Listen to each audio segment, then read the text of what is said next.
सुप्रभात विद्यार्थियों। आज हम अपना अध्ययन कृतिका का, जिसमें माता का अंचल का अध्ययन कर रहे हैं। पार्ट 2 के अंदर हमने लेखक के द्वारा बचपन के दिनों में बच्चों के साथ, अपने हमजोलियों के साथ खेलते किस प्रकार से खेल खेलते थे, किस प्रकार से वो अपने छोटे छोटे अनेक प्रकार के जो घर के बर्तन थे या छोटे छोटे जो उनके थे खेल के जो हिस्से बन सकते थे, उनको लेकर वो हिस्सा बनाते थे। किस तरह से शादी का माहौल वो बनाते थे और किस प्रकार से उनके बाबूजी उनके साथ छुपकर उनके खेल को देखकर खुश होते थे। और उनके बाबूजी को जब उन्हें पता चलता कि उनके बाबूजी उनको देख रहे हैं तो वो भी लजाकर शर्माते हुए वहाँ से हंसकर भाग जाते थे।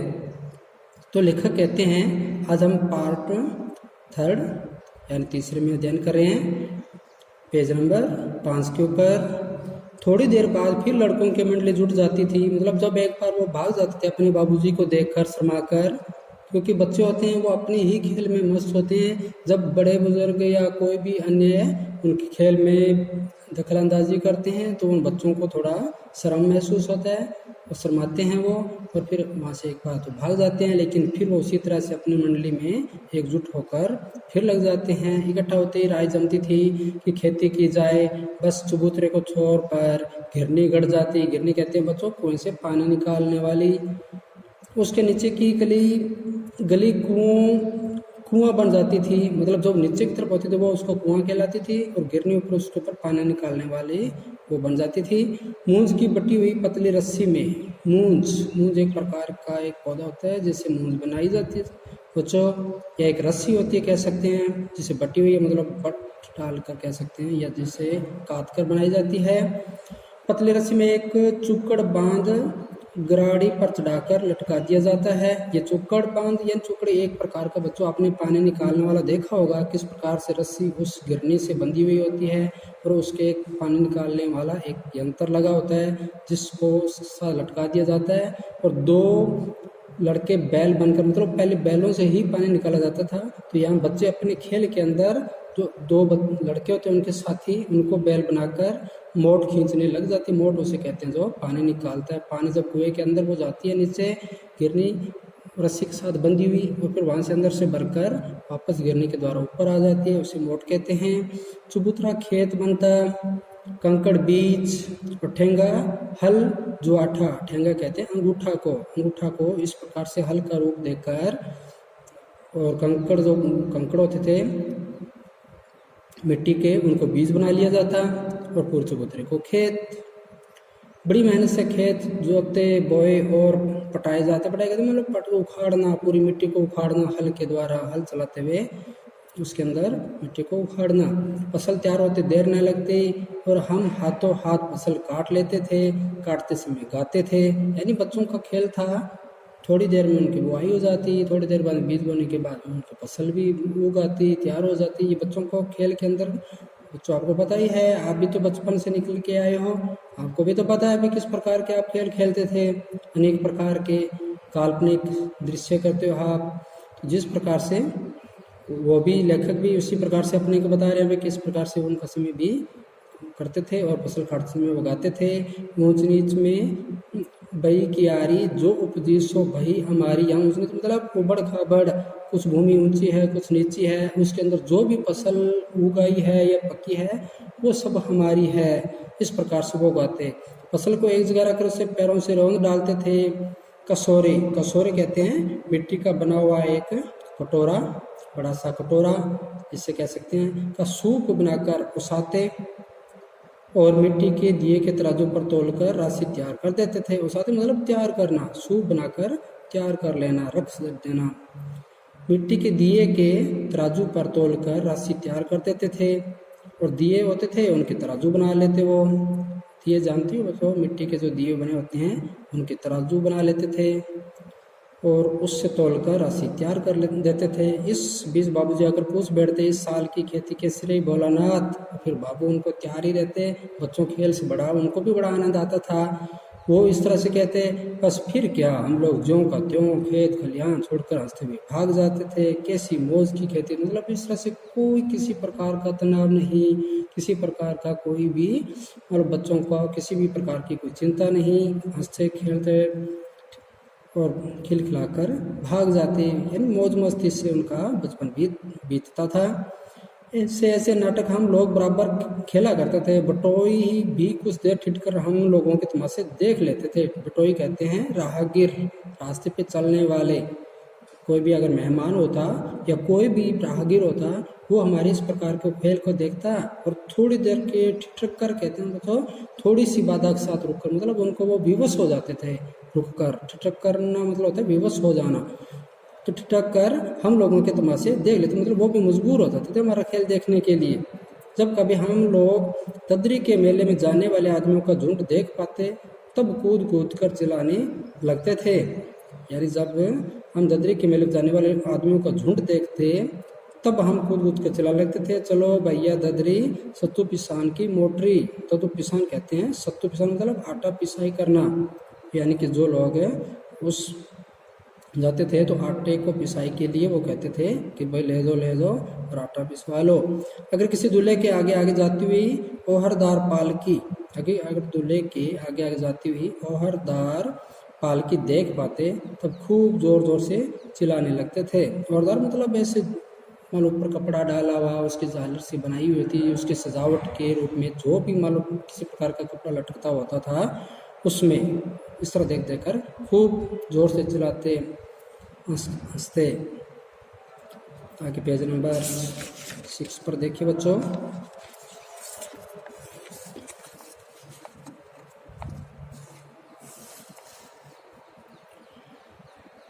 रहरी में रहरी पुरान रहरी डोला की कन्या हमार रहरी। तो रहरी बच्चों कहते हैं अरहर को, यानी जो पीली दाल होती है उसको अरहर कहते हैं।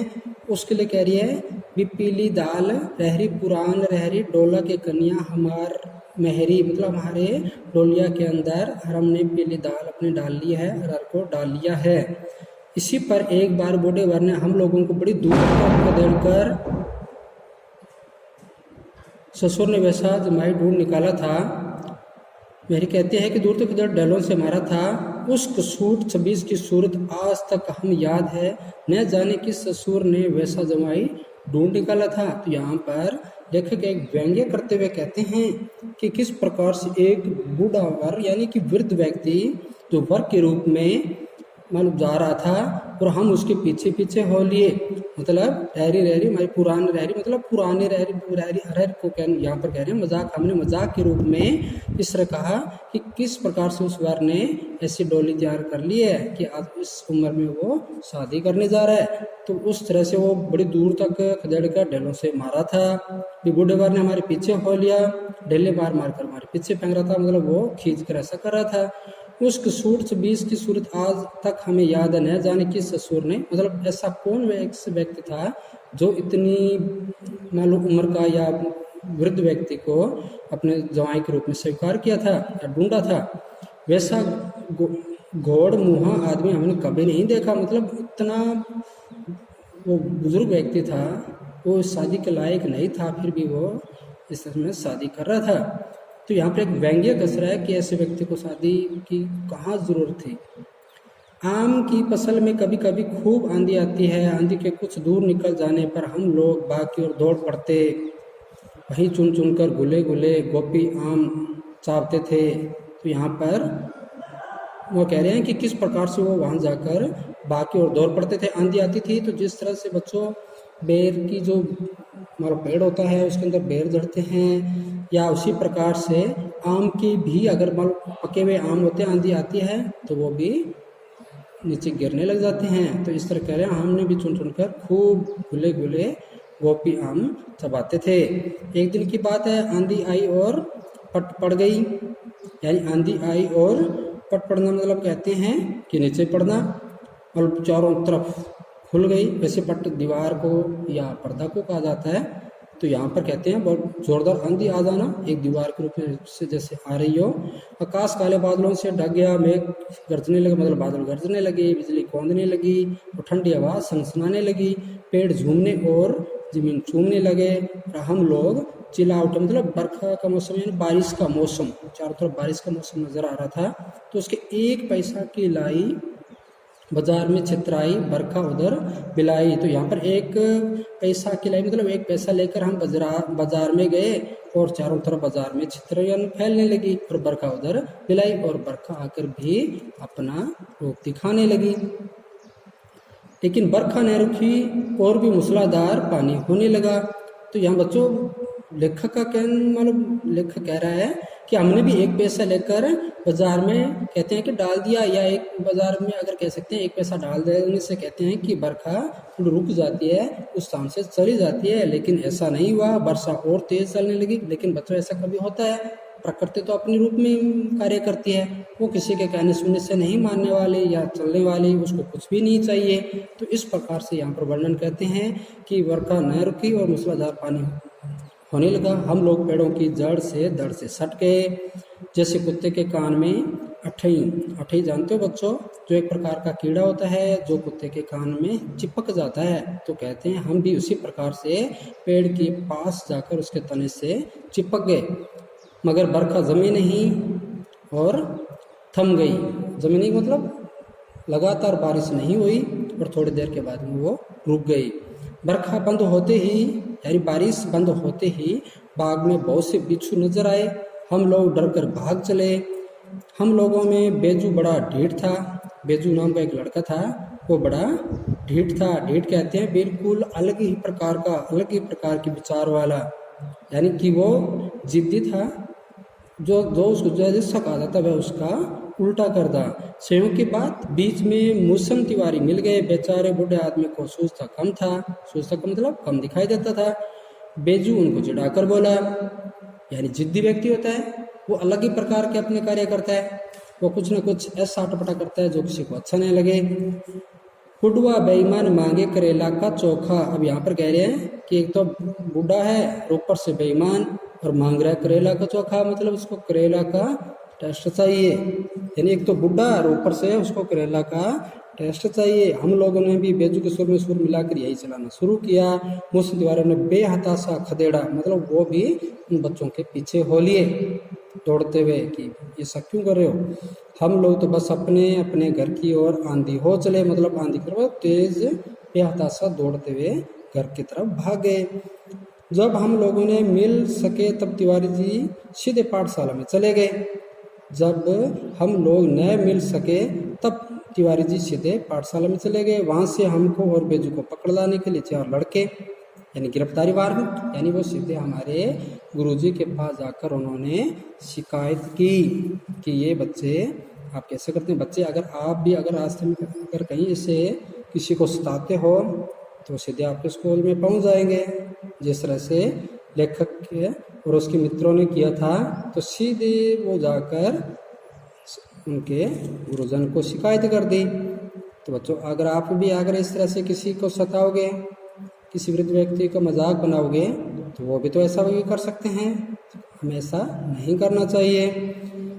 तो वहां से हमको बेजू को पकड़ लाने के लिए 4 लड़के उधर बांध लेकर छोटे इधर ज्यों ही हम घर पहुंचे त्यों ही गुरुजी के सिपाही हम लोगों पर टूट पड़े। मतलब जैसे हम विद्यालय से घर जा रहे थे और रास्ते में हमें मिले, हमने ऐसा किया, वो सीधे हमारे स्कूल पहुंच गए और वहीं से 4 बच्चे हमारे घर की तरफ भेज दिए, भी जाओ उनको पकड़ के लाओ। सिपाही हम लोगों पर टूट पड़े। बेजू तो 9-2-11 हो गया, हम पकड़े गए। फिर तो गुरुजी ने हमारी खूब खबर ली, मतलब खूब जमकर पिटाई हुई कि ऐसा करोगे क्या। तो बच्चों आपको भी ऐसा नहीं करना चाहिए। ऐसा करना कहीं भी कभी भी उचित नहीं होता। आगे देखिए, बाबूजी ने यह हाल सुना हुआ दौड़े हुए पाठशाला में आए, गोद में उठाकर हमें पुचकारने फुसलाने लगे। क्योंकि जब गुरुजन की जब खिंचाई करते हैं, खूब खबर लेते हैं, तो बच्चों फिर आपको पता ही है आप किस तरह करने लगते हो। तो इसी तरह बाबूजी भी दौड़कर आए, उन्हें पता था कि क्या हाल होने वाला मेरा।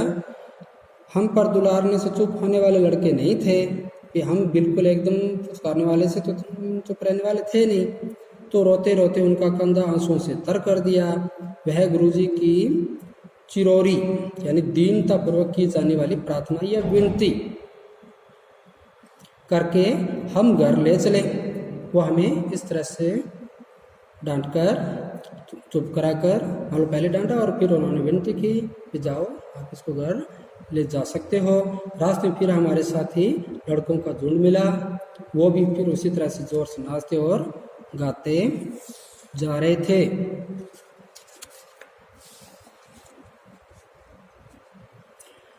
माई पकाई गरल गर पुआ, हम खवाई पुआ, ना खेलब जुआ। यहाँ पर बच्चों को अपने इस तरह से वो गाते हुए कहते हैं कि मेरी माता जी ने गरम गरम पुआ कहते हैं, मालूपे कहते हैं, और हमने खूब खाए, और अब हम कभी भी ये जुआ जैसा बेकार खेल हम नहीं खेलेंगे।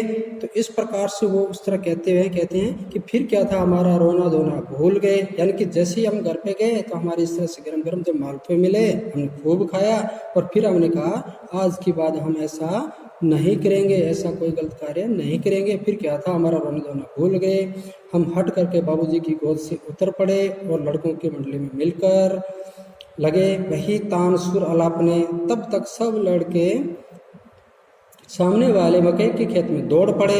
मकई मतलब मक्की का जो खेत होता है, मक्की जिसमें मक्की लगती है, वो जो जानते होंगे आप, उसमें चिड़ियों का झुंड चल रहा था। वे दौड़ दौड़ कर उन्हें पकड़ने लगे, पर एक भी हाथ न आई। हम खेत से अलग ही खड़े होकर गा रहे थे, राम जी की चिरई राम जी का खेत, खा लो चिरई भर भर पेट।